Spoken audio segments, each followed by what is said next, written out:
mayor error de Einstein. Episodio primero. Hace mucho tiempo, en una lejana galaxia llamada Vía Láctea, los científicos del pequeño planeta Tierra creyeron haber desvelado el secreto del universo. Su teoría del modelo Big Bang fue aceptada por todos como la verdad absoluta. Pero en los albores del siglo XXI, un reducido grupo de heréticos comenzó a cuestionar las bases de esta teoría.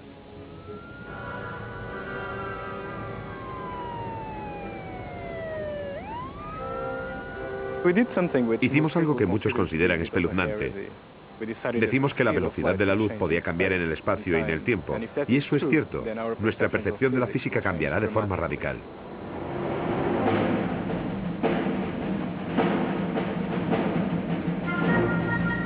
Londres, año 2000 de nuestra era.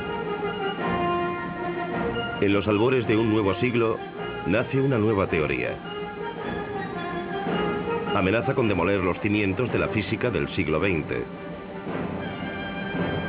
Sus autores son dos de los cosmólogos más importantes del mundo. Si ellos tienen razón, Einstein estaba equivocado. Todo comenzó cuando Andy Albrecht y João Magueixo se conocieron en una conferencia en América en 1996. Fue una reunión de lo más emocionante. Allí estaban casi todos los más importantes y todos debatían sobre los problemas contemporáneos de la cosmología. Una noche muy tarde, João se acercó a mí. Creo que yo ya me iba a marchar. Y me contó una idea muy interesante. Eso es una tontería. No fue así. No fue así. Pero sí que era tarde. ¿Cómo lo recuerdas tú, João? Vamos a ver. La historia, tal y como yo la recuerdo, por lo menos en la parte en la que estuve presente, fue una conversación entre los tres. Cada uno de nosotros sugirió algo. Recuerdo que yo sugerí la velocidad variante de la luz y se produjo un horrible silencio. Creo que en ese momento tú también pensaste que os estaba tomando el pelo. Sí, es posible, Pero entonces pensaste, oh, habla en serio, no se está riendo. Y entonces partimos de ahí y empezamos a tomárnoslo más en serio.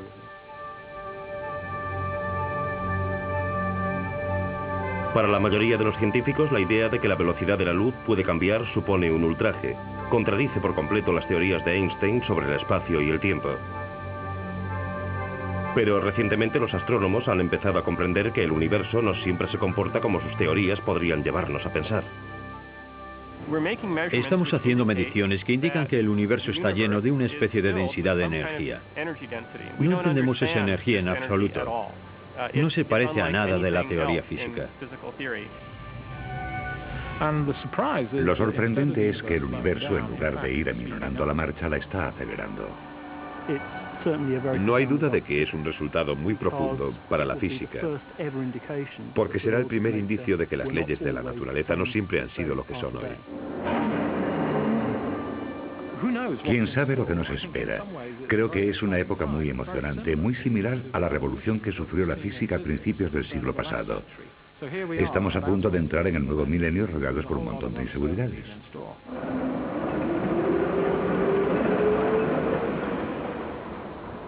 Para comprender lo que está en juego, debemos regresar a dicha revolución científica.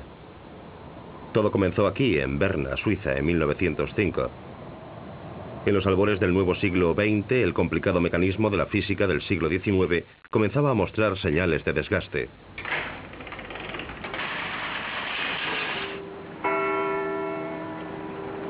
Al final fue demolido, pero no por un científico ya reconocido, sino por un funcionario de patentes. Cuando Einstein comenzó su carrera, aún vivíamos en un universo como el mecanismo de un reloj. El espacio y el tiempo no eran más que un sistema de referencia. El metro era un metro en cualquier parte, y el tiempo corría a un ritmo constante en todo el universo. Un segundo siempre era lo mismo. No le afectaba el lugar donde estuvieras, ni si te movías o no. El tiempo se consideraba un concepto absoluto. El tiempo siempre era igual en todas partes, independientemente del estado de movimiento de la persona. Existía un tiempo absoluto que podía medirse con un reloj como este. Ese fue probablemente el concepto que Einstein hizo pedazos con su nueva idea.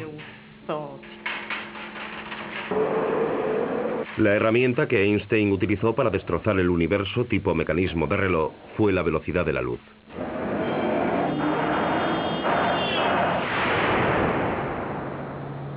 Sabía que durante 20 años los científicos no habían conseguido superar un experimento que sugería que había algo decididamente raro acerca de la velocidad de la luz.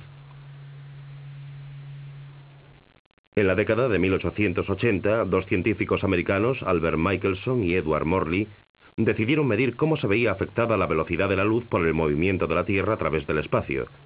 Organizaron un experimento utilizando rayos de luz.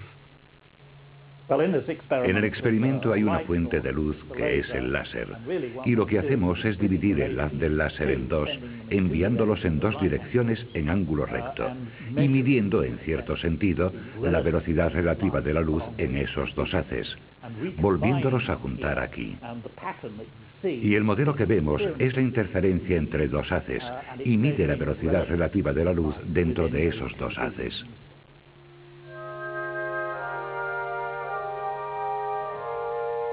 Si el aparato estuviese estático, no habría motivo para esperar una diferencia entre los haces, pero lo cierto es que se mueve a mucha velocidad.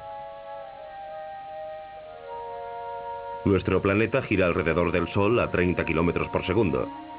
También gira alrededor de su eje una vez al día, de manera que todos los laboratorios de la Tierra giran a través del espacio.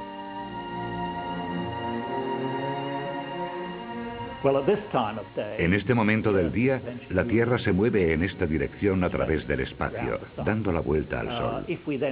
Si esperásemos 6 horas, la Tierra habría dado la vuelta y entonces esta dirección sería la dirección de movimiento de la Tierra a través del espacio. Y después de otras 6 horas volvería a ser esta la dirección, pero invertida. Es decir, que sin hacer nada, esperando sentado, la Tierra da vueltas muy suavemente y puedes comprobar la estabilidad de tu aparato. Michelson y Morley supusieron que la velocidad del planeta se sumaría a la velocidad de los haces de luz y de su aparato, por lo que esperaban ver una pulsación regular del modelo cada 6 horas, ya que la velocidad de la Tierra se añadía a la velocidad de la luz en el primer haz y después en el otro. Lo sorprendente fue que sus mediciones mostraron que no ocurría nada. Daba igual cómo lo hicieran o el tiempo que esperasen, incluso todo el año. Seguía sin ocurrir nada. Y eso es lo más bonito del experimento, que si puedes medir la nada con toda precisión, has conseguido algo muy importante. La importancia de este resultado era que demostraba que no se puede sumar ni restar nada a la velocidad de la luz. Esto era una contradicción directa a lo que se suponía que debía ocurrir en el universo tipo mecanismo de reloj. Cuando el espacio y el tiempo están fijos, la velocidad siempre debe sumarse.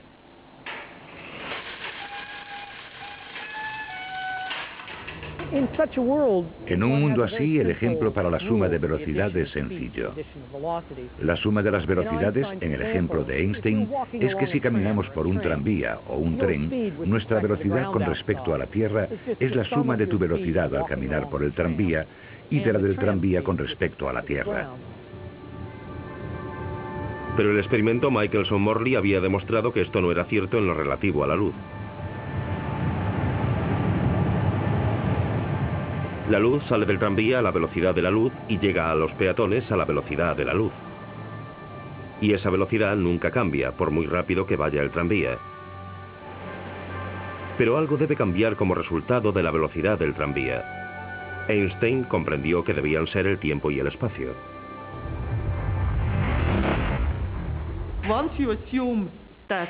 Una vez que se asume que la velocidad de la luz es el dato fijo, queda claro que el tiempo y el espacio no son fijos y que, por ejemplo, un reloj que se mueve con respecto a uno va más despacio.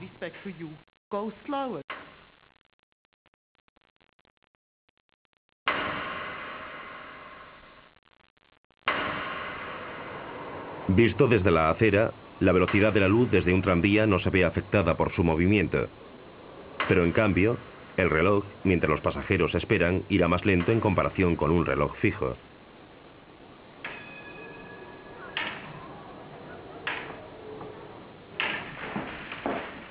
En un pequeño apartamento de 2 habitaciones a pocos metros de la torre del reloj, Einstein escribió su radical teoría de la relatividad. Es un anuncio de Einstein para conseguir empleo. Sí, daba clases particulares de matemáticas y física, en una época en la que no tenía trabajo, y nadie se lo daba porque creían que era demasiado vago. Creo que lo consideraban problemático.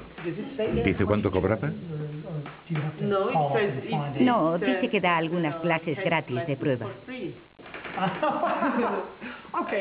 Tomaré una clase de prueba para ver qué tal. Pero la suerte de Einstein estaba a punto de cambiar. En 1905 tenía 26 años. Qué mirada tan penetrante. En ese año publicó varios trabajos, de los cuales el de la relatividad tan solo era uno más. 6 trabajos si contamos su tesis para el doctorado. En un año. En un año. Y cada uno de ellos funda un campo de la física. Y cada uno merece el premio Nobel. Me pregunto si mientras redactaba este trabajo fue consciente del cambio que le estaba dando al mundo. Este es el trabajo de la relatividad que publicó poco después de este. Mira qué delgado es. Mucho. Solo 3 páginas. Ojalá pudiera cambiar todas las publicaciones de mi vida por estas 3 páginas. Pero Einstein no estaba satisfecho. El problema era que su teoría de la relatividad se deshacía cuando la gravedad se colaba en la foto. Y la gravedad era la fuerza dominante en el universo. Einstein comprendió que debía desarrollar aún más su noción de un espacio y un tiempo flexibles. Debía dar al espacio y al tiempo propiedades reales. Ya no se trataba de un lugar vacío en el que ocurrían cosas, sino algo que resultaba interactivo. Y en su famosa declaración, la masa le dice al espacio cómo curvarse. La presencia de una masa curva el espacio-tiempo.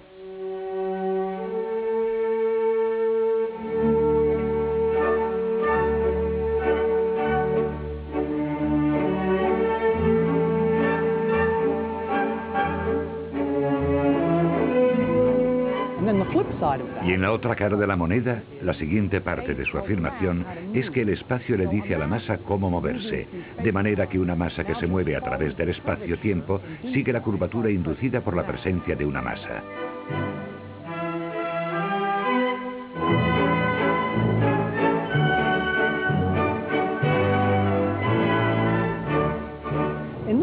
Y esto resolvía un viejo problema de la mecánica de Newton. La Tierra siente una atracción gravitacional hacia el Sol. ¿Cómo sabe la Tierra que el Sol está ahí? ¿Cuál es la fuente de esta acción instantánea a una distancia dada? Y el modelo de Einstein dice que no existe dicha acción instantánea a una distancia dada. La masa del Sol simplemente curva el espacio-tiempo y después la Tierra sigue esa curva. Al igual que este tranvía sigue los rieles. Lo hace en respuesta a la curvatura local de la vía, pero no sabe por adelantado si esas vías se curvarán a determinada distancia. No tiene que saberlo, se limita a seguir la curvatura local de la vía.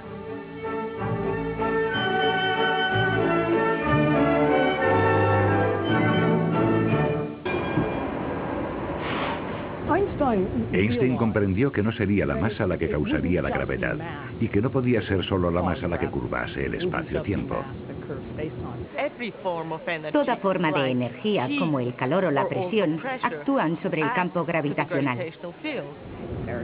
Está la energía nuclear.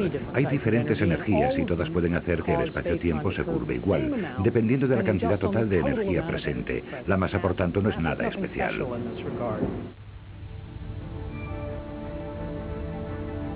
Durante 10 años, Einstein buscó una ecuación con la que expresar esta relación entre masa-energía y espacio-tiempo. Al final resultó ser asombrosamente sencilla. G igual a 8πt. Con 5 caracteres, la ecuación de campo de Einstein abarca la estructura de todo el universo. Se considera uno de los logros supremos del pensamiento humano.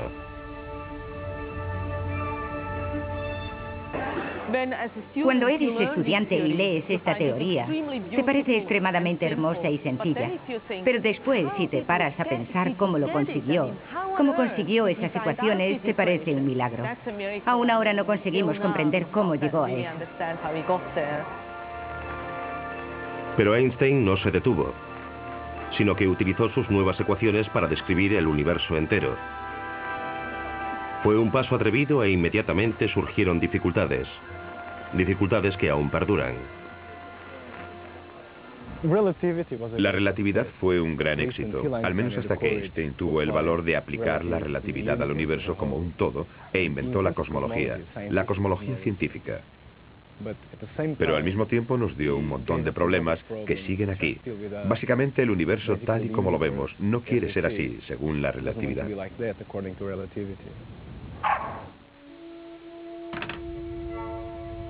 El enfoque de Einstein se basaba en una osada suposición. Él sabía que las estrellas localmente distorsionaban el espacio-tiempo con formas complicadas que serían demasiado difíciles de calcular. Pero creía que si retrocedía lo bastante, toda la materia del universo sería como las moléculas de una nube de gas.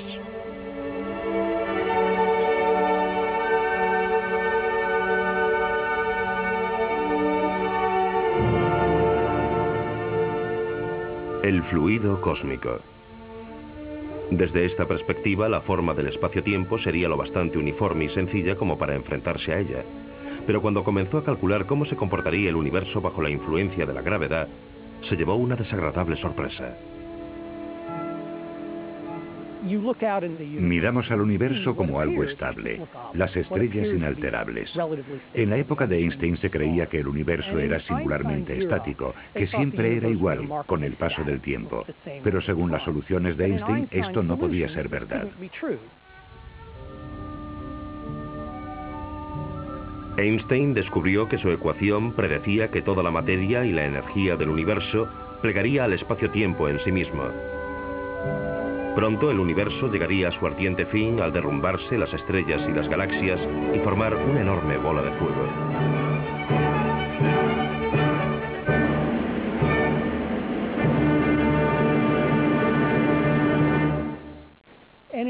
Y para evitarlo, Einstein tuvo que añadir un término que denominó la constante cosmológica. Para Einstein, ese término extra, lambda, la constante cosmológica, estropeaba la belleza de su ecuación original, pero no veía otra forma de estabilizar el universo. Es una constante que proporciona al espacio-tiempo la propiedad de tender espontáneamente a su expansión. Por lo que añadió esa constante en la cantidad adecuada para que esa propiedad de expandirse del espacio-tiempo equilibrase con exactitud la propiedad de hundirse bajo su propia gravedad de la materia en la galaxia o en el universo. Y así, equilibrando con exactitud dichas propiedades, estabilizar el universo. Claro que no habría funcionado, porque se trata del equilibrio de un lápiz sobre la punta. La más mínima desviación de la cantidad, pequeña o grande, de densidad, habría hecho que el universo se desplomase, por lo que, en mi opinión, no resolvió el problema. El problema de Einstein era que, según su teoría, el universo era intrínsecamente inestable y debería haberse hundido o explotado hace mucho tiempo. Este es un misterio que sigue preocupando a los científicos en la actualidad.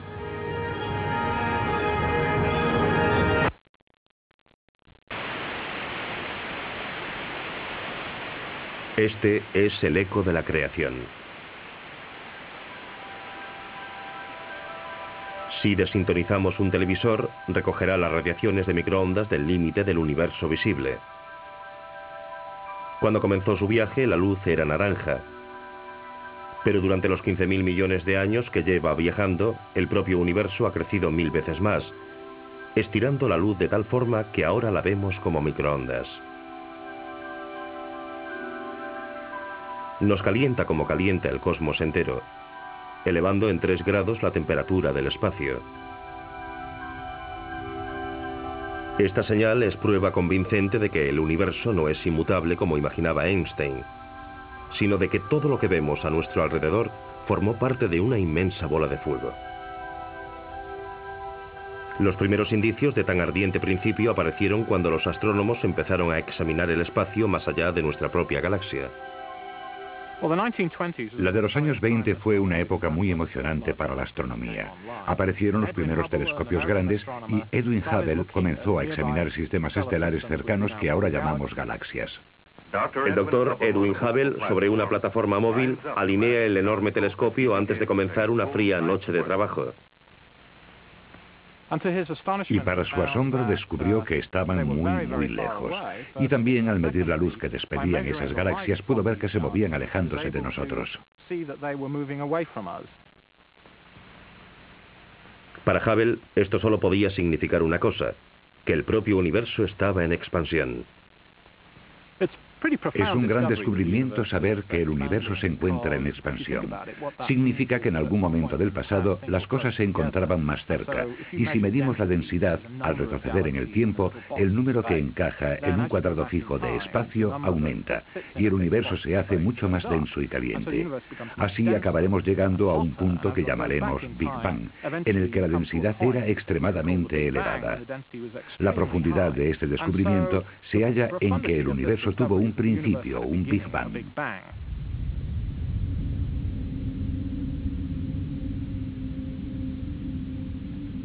Si Hubble tenía razón y el universo se formó a partir de una explosión cósmica, entonces solo la fuerza de dicha explosión podría bastar para equilibrar la tendencia de la gravedad a hacer que el universo se desplome y muera. Quizás esa era la forma de estabilizar el universo y de resolver el problema de Einstein. Es muy interesante. Lo lógico sería pensar que Einstein respondería de forma positiva a las observaciones, pero a menudo los teóricos ignoran por completo las observaciones. Por lo que allí estaba Hubble, con un descubrimiento fantástico, probablemente el descubrimiento del siglo, y Einstein no le hizo ni caso. Siguió apegado a su universo estático e insistió en su constante cosmológica para mantener el universo estático. Hasta que ambos se reunieron en California en 1932, no surgió la sinergia entre Einstein y el universo en expansión. Aquí viene, bajando de la torre solar, tras una dura mañana observando su espacio preferido a varios millones de kilómetros de distancia. Hubble, situado en medio, pronto convenció a Einstein de que el universo se estaba expandiendo. La constante cosmológica que Einstein había introducido para sostener un universo estático contra la fuerza de la gravedad parecía ser innecesaria, después de todo. Aliviado, Einstein regresó a la forma original de su teoría general de la relatividad. Fue entonces cuando Einstein dijo que la invención de esa constante cosmológica había sido su mayor error. La construcción demostraba gran habilidad. Había que levantar el exterior y después el interior, luego más exterior y más interior. Era estupendo, una gran obra de ingeniería. Pero el optimismo de Einstein era prematuro. Poco a poco los cosmólogos fueron comprendiendo que el Big Bang no resuelve el problema de la estabilidad del universo. Para los físicos del siglo XXI como João Magueixo y Andy Albrecht, la vanguardia de la investigación sigue siendo el problema identificado por Einstein en 1916. Si de verdad puede hacer esa conexión, es por lo que la gente quiere que la velocidad de la luz varíe. Se podría pensar que deberíamos estar contentos con el éxito del Big Bang y no quejarnos, pero estamos preocupados. El Big Bang tiene un problema y ese problema es que deberíamos estar aquí.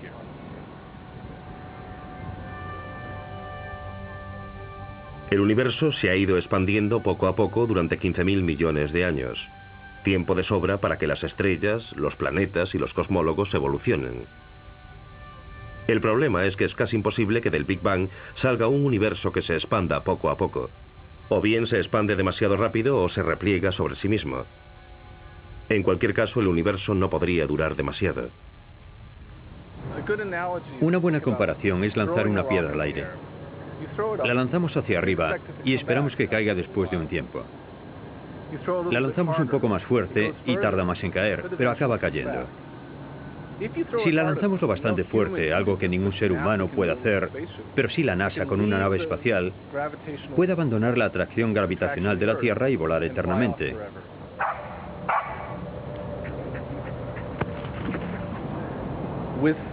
En el universo existe un equilibrio muy delicado. Si lanzamos la piedra al aire, sigue adelante. No sabemos si dará la vuelta. Sigue adelante hasta que ya no se le ve volar, ni la vemos dar la vuelta. Se ha equilibrado al final año tras año, miles de años, miles de millones de años. Han pasado casi 15.000 millones de años y seguimos sin saber si va a dar la vuelta o si seguirá volando de frente.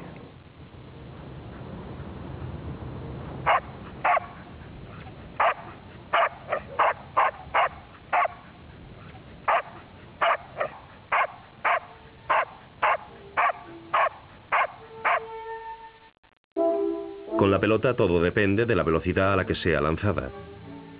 Con el universo la clave está en la cantidad de materia y de energía del Big Bang. Para producir la expansión poco a poco, la densidad de la energía tiene que ser precisamente la correcta. ¿Cómo comenzamos este universo de una forma tan especial? Debemos tomar un número que describa la densidad de la materia del universo y llevarlo correctamente hasta cientos de decimales, uno tras otro. Si nos equivocamos en un solo decimal, todo fracasará. Ningún físico es capaz de establecer un universo de una forma tan delicada. Sin embargo, algo estableció el universo correctamente. Algún misterioso proceso consiguió que la materia y la energía tuvieran la misma densidad en todas partes, manteniendo el cosmos en un equilibrio perfecto.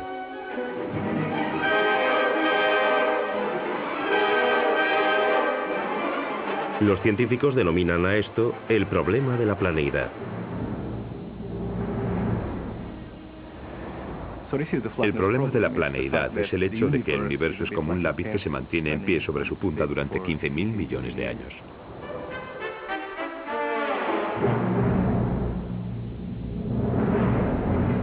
Y aún es mucho peor.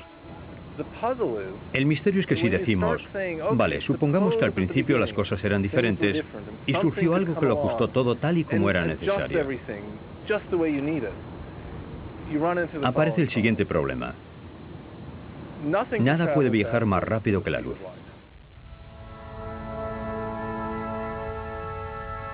El universo es muy grande. Más grande de lo que podemos imaginar y de lo que podemos ver.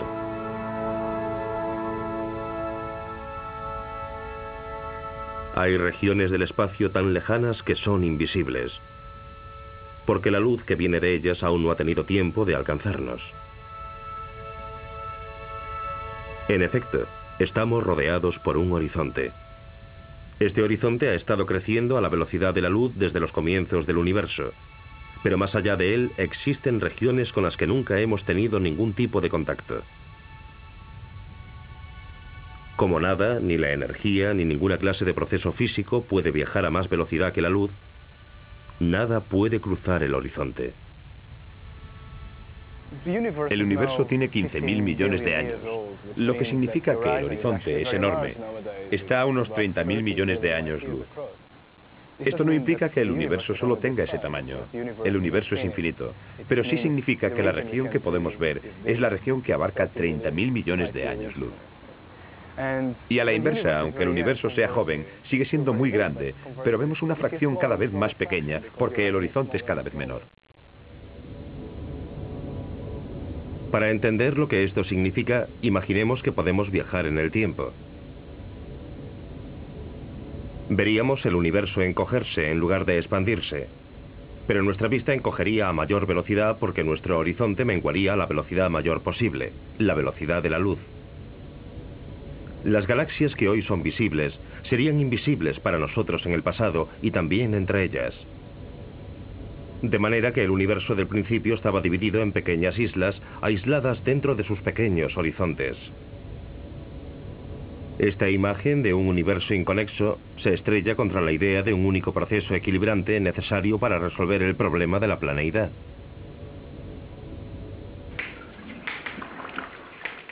Los cosmólogos estaban confusos. La única forma de sortear el problema del horizonte era suponer que toda la región que vemos hoy en día comenzó siendo tan diminuta que podría caber dentro de un único horizonte. Esta idea, denominada inflación, fue propuesta por Alan Guth y desarrollada después por Paul Steinhardt y su colega Andy Albrecht. En la actualidad, su versión de la inflación es generalmente aceptada entre los científicos. Pero es el propio Andy Albrecht quien nunca se ha visto plenamente convencido por su propia teoría.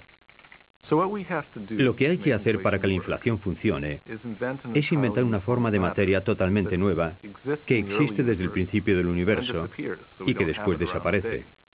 De manera que hoy no contamos con ella. Siempre he tenido la molesta impresión de que si inventamos tanto, ¿es la inflación lo que debemos inventar?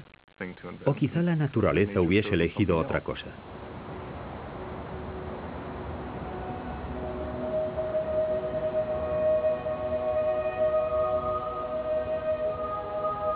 Cuando era un joven investigador en Cambridge, a mediados de la década de los 90, João Mageixo también era escéptico en lo relativo a la inflación.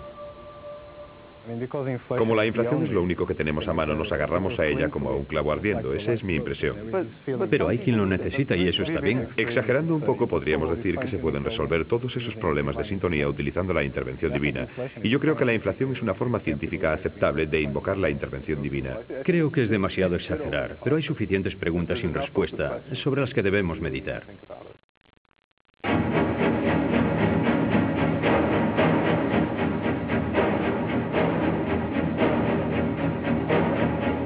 Un día João vio que podría haber una forma mucho más sencilla de resolver el problema del horizonte.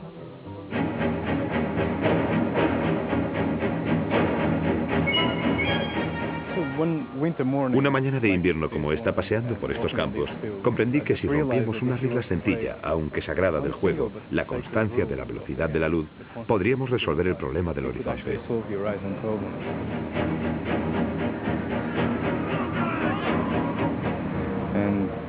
Y mirando hacia atrás, resulta obvio que cuando el universo era muy joven, si la luz era muy rápida, podríamos tener un horizonte enorme.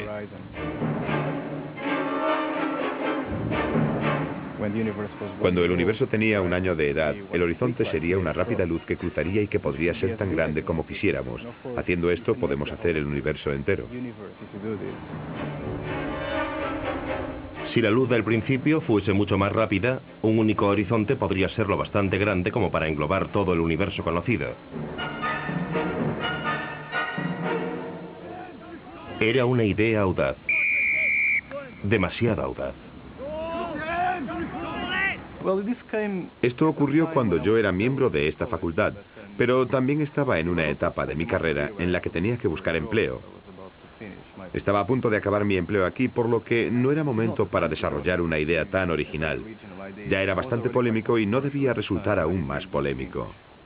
Hubo momentos en los que me imaginaba a mí mismo vendiendo el gran tema fuera del St. John's College.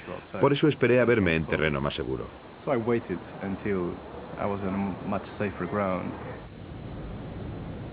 João encontró ese terreno seguro cuando la Royal Society le otorgó una prestigiosa beca de investigación. Entró a formar parte del grupo de Andy Albrecht en el Imperial College. Los dos empezaron a trabajar sobre la idea de João. Si mi madre me ve fumando, me mata. Un día Andy me llamó a su despacho y me dijo: João, vamos a trabajar sobre la variación de la luz. Cerró la puerta y lo mantuvo en secreto. Siempre borraba el encerado porque tenía miedo de que alguien nos robase la idea. Poco a poco empezamos a aunar esfuerzos y a intentar averiguar más cosas sobre la teoría.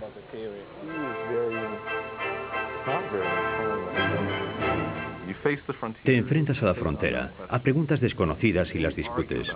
Hay ideas que compiten entre sí y después de un rato, una de ellas sale claramente vencedora.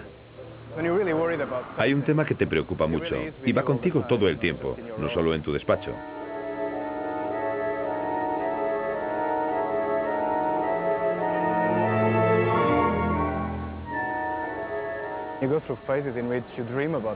Atraviesas fases en las que sueñas con tus ideas, las consultas con la almohada y te despiertas agotado.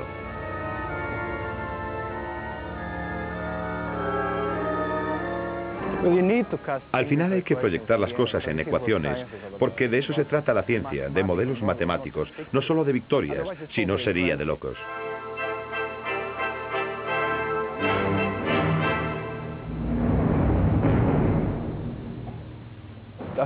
El descubrimiento científico encierra un aspecto único.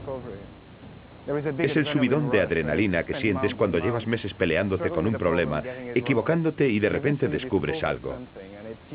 Es una sensación única. Yo soy adicto a la adrenalina en general, pero esta es única y creo que por eso los científicos tienen fama de aburridos, porque el intercambio social, por ejemplo, no iguala para nada el placer que puede proporcionar un descubrimiento científico.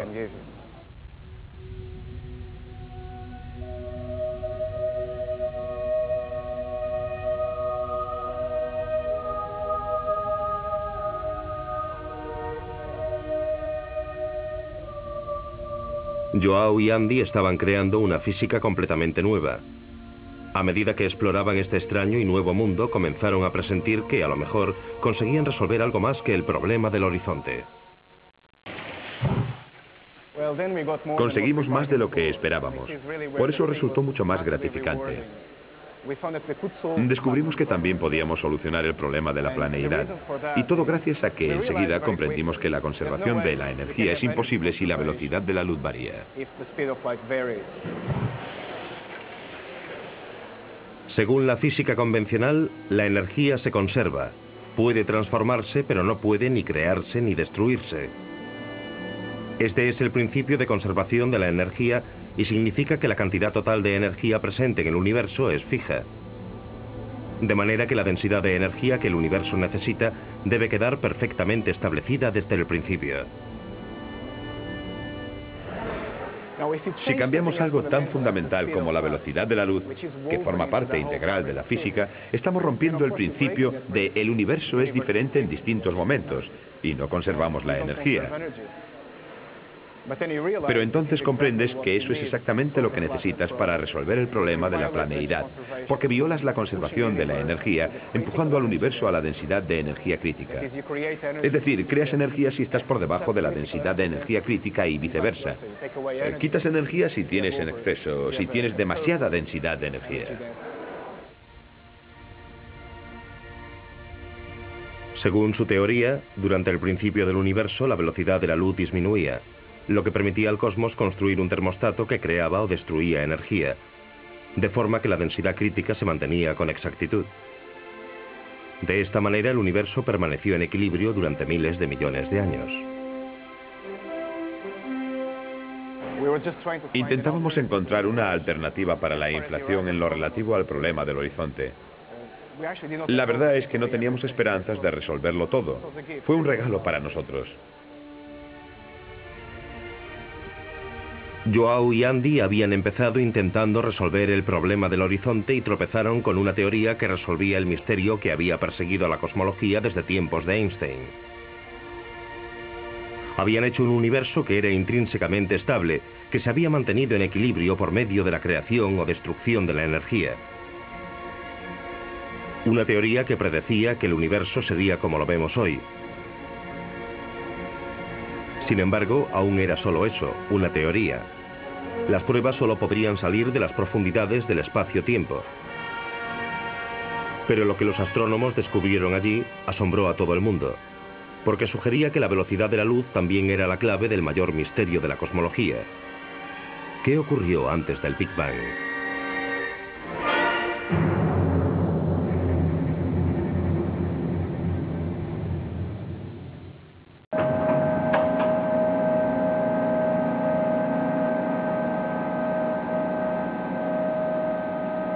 Hace tiempo, cuando el universo era joven, la luz viajaba a más velocidad de lo que lo hace hoy. Las leyes de la física eran muy distintas. Esa, al menos, era la teoría. Las pruebas solo podrían surgir de los mayores telescopios del mundo. Mientras estudian los lejanos confines del espacio, los astrónomos también retroceden en el tiempo.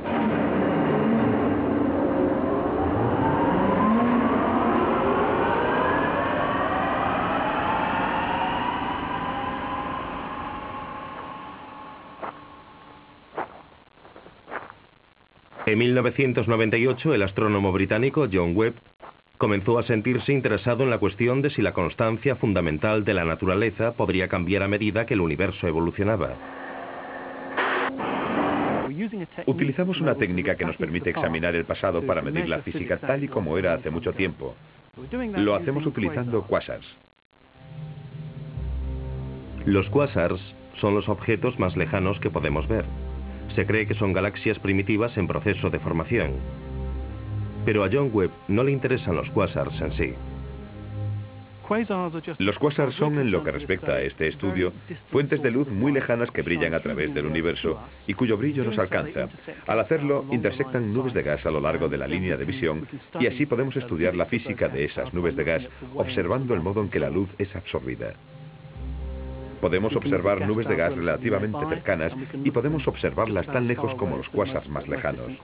En términos de retroceso en el tiempo, eso implica casi 10.000 millones de años, o una cifra semejante, que es hace mucho tiempo, de manera que estudiamos la física tal y como era cuando el universo era muy joven. Cuando la luz atraviesa una nube de gases interestelares, colisiona con los electrones y las moléculas de gas. Y esto crea un dibujo de líneas negras en su espectro. John Webb se fijó en que este dibujo se veía distinto en el espectro de las nubes más lejanas. La influencia era asombrosa. O los electrones eran distintos, o la velocidad de la luz era mayor en el pasado lejano.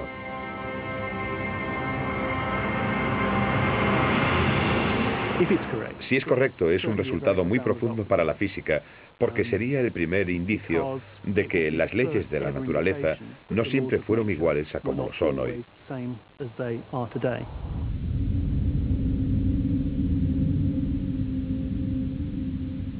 Pero más lejos, en el espacio y el tiempo, un descubrimiento aún más asombroso esperaba a los astrónomos. En la actualidad, la cosmología está repleta de noticias que anuncian el regreso inesperado de una idea descartada hace 70 años. La constante cosmológica de Einstein, lambda.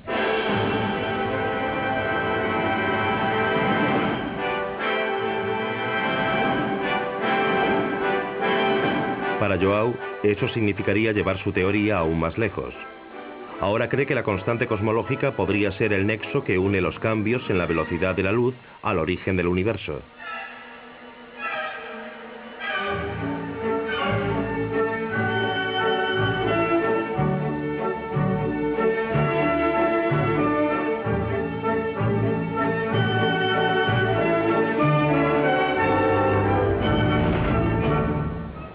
Einstein ya está en nuestro espacio-tiempo con su propia vida, cuando permitió que el espacio-tiempo se curvase para tener su propia dinámica. Y con la constante cosmológica dio un paso más adelante. Básicamente fue como darle al espacio-tiempo una energía propia, incluso antes de poner la materia en el espacio-tiempo. Cuando tenemos un vacío, en dicho vacío tenemos una determinada densidad de energía, y eso es lambda. Tiene una propiedad muy interesante, y es que hace que la gravedad sea repelente.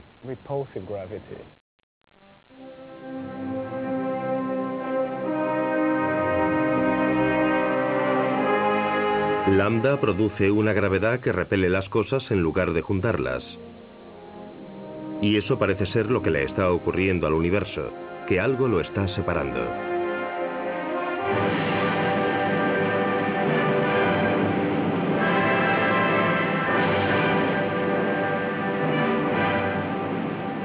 Desde que Hubble convenció a Einstein de que el universo está creciendo, los astrónomos han intentado medir su ritmo de expansión. La diferencia surgió cuando comenzaron a concentrarse en las estrellas que explotaban, denominadas supernovas. Pensaron que les permitirían hacer un mapa de la suave desaceleración del universo. Pero lo que encontraron fue precisamente lo contrario.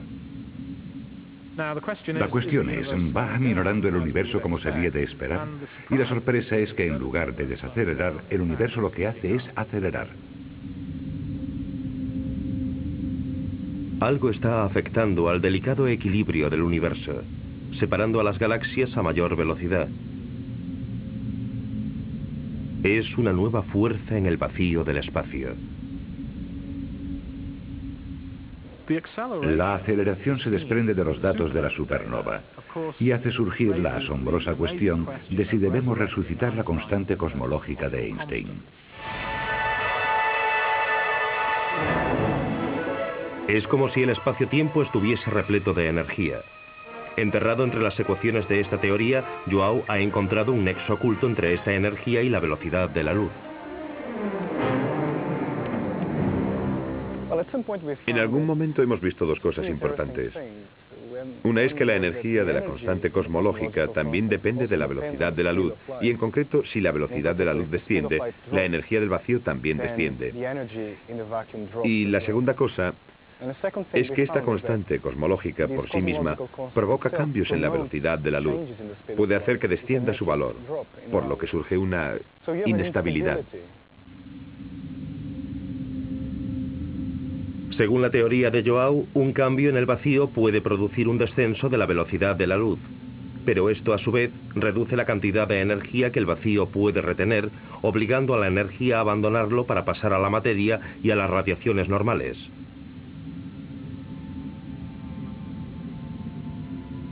¿Podría ser este el genio del universo? ¿Qué ocurrió antes del Big Bang? En estos escenarios del principio, hay un vacío dentro del vacío. La nada es la constante cosmológica. Hay un empuje de energía en el vacío.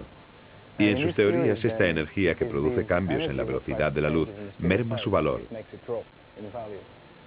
Igualmente se produce una merma en la energía de la constante cosmológica, la cual va a algún sitio, va a la propia materia del universo, y por tanto produce un Big Bang. Por tanto, esta merma en la velocidad de la luz, causante de un cambio en la misma, es la que da lugar al Big Bang.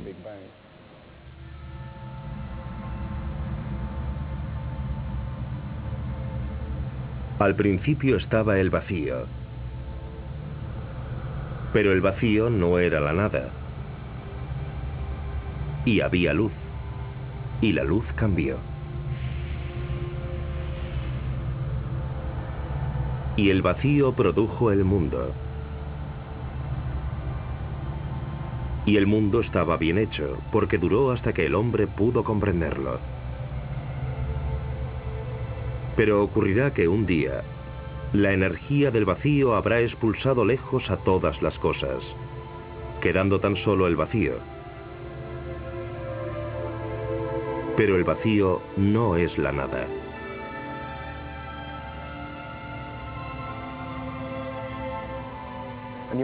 Y podríamos pensar que es el fin del universo, pero claro, según esta teoría, simplemente está creando las condiciones para que vuelva a producirse otro Big Bang. Un descenso repentino de la velocidad de la luz, otra descarga repentina de toda esta energía en otro Big Bang. Es posible que nuestro Big Bang sea solo uno entre muchos aún por venir, y uno entre muchos de los ya ocurridos. Puede que el universo sea una secuencia de Big Bangs. El audaz reto de João a la constancia de la velocidad de la luz lo ha llevado a observar el cosmos desde un punto de vista totalmente nuevo, en el cual el universo ya no tiene un principio y un fin, sino que es eterno. Un ciclo interminable de Big Bangs producidos a partir de la vasta reserva de energía del vacío. Al igual que todos los cosmólogos que le precedieron, João se ha guiado por la teoría que fue el comienzo de todo. Un buen indicio del genio de Einstein es que incluso cuando se equivocaba, tenía razón. Lo que él consideró su mayor error podría acabar siendo el más importante de sus legados. Por supuesto que siento el máximo respeto hacia la relatividad, y tengo la impresión de que ahora que le he llevado la contraria, la comprendo de verdad. Y precisamente al enfrentarme a ella me muestro más respetuoso hacia ese gran hombre. Mi intención no es intentar contradecir a Einstein, ni nada por el estilo, sino que solo quiero dar un paso más. Al final será la naturaleza la que decidirá si es verdad o no. Y yo trabajo con el fin de encontrar formas de decidir si la teoría es acertada o incorrecta. Una especie de licencia fija que decida sin lugar a dudas si la teoría de la variación en la velocidad de la luz es pura tontería o no.